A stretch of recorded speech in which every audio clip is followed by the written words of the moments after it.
जय श्री राम जी भक्तों, आज आप सुनेंगे श्री रामचरितमानस जी के अयोध्या कांड का 147 नंबर का दोहा। जैसा कि आप हर दिन 3 दोहा सुनते हैं और इसके अंदर जितनी चौपाइयाँ आएंगी सारी चौपाइयों को अर्थ के साथ सुनाऊंगी। तो शुरू करते हैं, आप ध्यान से सुनिए।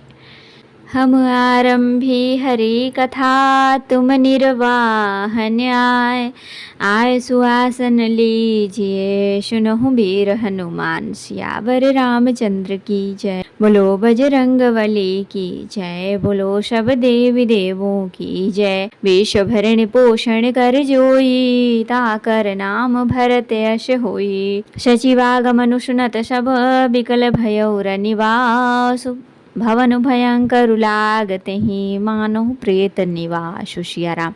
विश्व भरण पोषण कर जोई ताकर नाम भरत यश होई।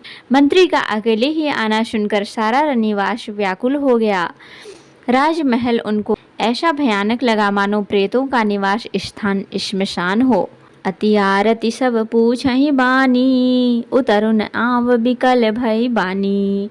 सुनैन श्रवण नयन नहीं सूझा कहूँ कहा नृप तेहि तेहि बूझा। अत्यंत आर्त होकर सब रानियां पूछती हैं पर सुमंत्र को कुछ उत्तर नहीं आता। उनकी वाणी विकल हो गई, रुक गई है, न कानों से सुनाई पड़ता है और न आंखों से कुछ सूझता है। वे जो भी सामने आता है उससे पूछते हैं, कहो राजा कहाँ है। दासी न दीख सचिव बिकलाई कौशल्याग्रह गई लवाई। जाय सुमंत्र दीख कस राजा अमिय रहित जनु चंदु बिराजा।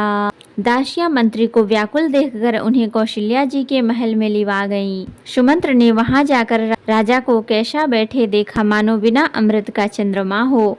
आसन शयन विभूषण हीना पर्यो भूमि तल निपट मलिना। ले उषास सोच एहि भांति सुरपुर तेज नुखा स्योज जाति।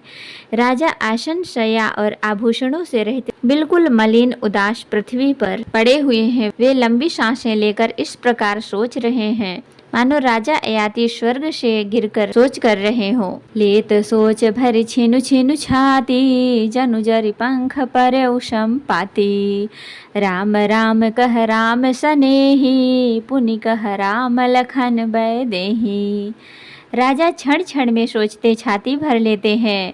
ऐसी विकल दशा है मानो गिद्धराज जटायु भाई संपाति पंखों के जल जाने पर गिर पड़ा हो। राजा बार बार राम राम हाँ स्नेही प्यारे राम कहते हैं, फिर हाँ राम हाँ लक्ष्मण हाँ जानकी ऐसा कहने लगते हैं। देखी सचिव जय जीव कही किन्हें उदंड प्रणाम। सुनत उठे व्याकुल नृपति कहु सुमंत्र कह राम। सिया राम। विश्व भरण पोषण कर जोई ताकर नाम भरत यश होई। मंत्री ने देखकर जय जीव कहकर दंडवत प्रणाम किया। सुनते ही राजा व्याकुल होकर उठे और बोले, सुमंत्र कहो राम कहाँ है। भूप सुमंत्र लीन उरलाई बूढ़त कछु आधार जनु पाई। सहित स्नेह निकट बैठारी पूछत राव नयन भरी बारी। राजा ने सुमंत्र को हृदय से लगा लिया मानो डूबते हुए आदमी को कुछ सहारा मिल गया हो। मंत्री को स्नेह के साथ पास बैठाकर नेत्रों में जल भरकर राजा पूछने लगे, राम कुशल कहूँ सखा सनेही कहाँ रघुनाथ लखन बै देही। आने फेर की बनहि सिधाए सुनत सचिव लोचन जल छाए। हे मेरे प्रेमी सखा, श्री राम की कुशल कहो। बताओ श्री राम लक्ष्मण और जानकी कहाँ हैं। उन्हें लौटा लाए हो कि वे वन को चले गए। यह सुनते ही मंत्री के नेत्रों में जल भर आया। शोक विकल पुनि पूछ नरेशु कहूँ सिया राम लखन संदेशु।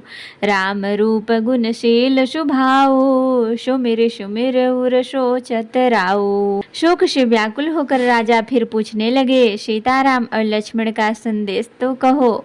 श्री रामचंद्र जी के रूप गुणशील और स्वभाव को याद कर करके राजा हृदय में सोच करते हैं। राउ सुनाई दीन बनबासु, सुनि मन भयो न हर्ष हराशु। सो सुत बिछुरत गए न प्राणा, को पापी बड़ मोहि समाना। और कहते हैं, मैंने राजा होने की बात सुनाकर वनवास दे दिया। यह सुनकर भी जिस राम के मन में हर्ष और विषाद नहीं हुआ, ऐसे पुत्र के बिछुड़ने पर भी मेरे प्राण नहीं गए, तब मेरे समान बड़ा पापी कौन होगा। सखा राम सिय लखनु जहाँ, तहाँ मोहि पहुँचाओ। नाहित चाहत चलन अब, प्राण कहूँ सति भाव। सिया राम विश्व भरण पोषण कर जोई, ताकर नाम भरत यश होई। हे सखा, श्री राम जानकी और लक्ष्मण जहाँ है, मुझे भी वहीं पहुँचा दो, नहीं तो मैं सत्य भाव से कहता हूँ कि मेरे प्राण अब चलना ही चाहते हैं। पुनि पुनि पूछत मंत्र हिराओ, प्रियतम सुवन संदेश सुनाओ। करहि सखा सोई बेगी उपाओ, राम लखन सिय नयन दिखाओ। राजा बार बार मंत्री से पूछते हैं, मेरे प्रियतम पुत्रों का संदेशा सुनाओ। हे सखा, तुम तुरंत वही उपाय करो जिससे श्री राम लक्ष्मण और सीता को मुझे आंखों दिखा दो। सचिव धीर धरि कह मृदुबानी, महाराज तुम पंडित ज्ञानी। वीर सुधीर धुरंधर देवा, साधु समाज सदा तुम सेवा। मंत्री धीरज धरकर कोमल वाणी बोले, महाराज आप पंडित और ज्ञानी हैं। हे देव, आप सूरवीर तथा उत्तम धैर्यवान पुरुष में श्रेष्ठ हैं। आपने सदा साधुओं के समाज का सेवन किया है। जन्म मरण सब दुख सुख भोगा, हानि लाभ प्रिय मिलन वियोगा। काल करम बस हो ही गोसाई, बर बस राति दिवस की नाई। जन्म मरण सुख दुख के भोग, हानि लाभ प्यारों का मिलन बिछुड़ना, ये सब हे स्वामी काल और कर्म के अधीन रात और दिन की तरह बरबस होते रहते हैं। सुख हर्षित जड़ दुख बिल खाही, दोषम धीर धरहि मन माही। धीरज धरहु विवेक विचारी, छाड़िय सोच सकल हितकारी। मूर्ख लोग सुख में हर्षित होते हैं और दुख में रोते हैं, पर धीर पुरुष अपने मन में दोनों को समान समझते हैं। हे सबके हितकारी रक्षक, आप विवेक विचार कर धीरज धरिए और शोक का परित्याग कीजिए। प्रथम बासु तमसा भयो, दूसर सुर सरि तीर। नाई रहे जल पान करी, सिय समेत दो वीर। सिया राम। श्री राम का पहला निवास मुकाम तमसा के तट पर हुआ, दूसरा गंगा तीर पर। सीता जी सहित दोनों भाई उस दिन स्नान करके जल पीकर ही रहे। तो भक्तों, आज के लिए इतना ही। कथा विसर्जन होत है, विदा हो हनुमान। राम लखन सीता सहित सदा करहु कल्याण। कहु दंडवत प्रभूषण, तुम ही कहो कर जोर। बार बार रघुनाथ कहीं, सुरत करायहु मोर। नाथ एक बर माग्यो, सोई कृपा करि देव। जन्म जन्म प्रभु पद कमल, कबहु घटे जननी। सियावर रामचंद्र की जय। तो भक्तों, अगर वीडियो पसंद आई हो तो लाइक करें, शेयर करें, कमेंट करें और सब्सक्राइब भी कर लें, ताकि मेरी हर वीडियो आपको आसानी से मिल सके। जय श्री राम जी भक्तों, आपका दिन शुभ हो।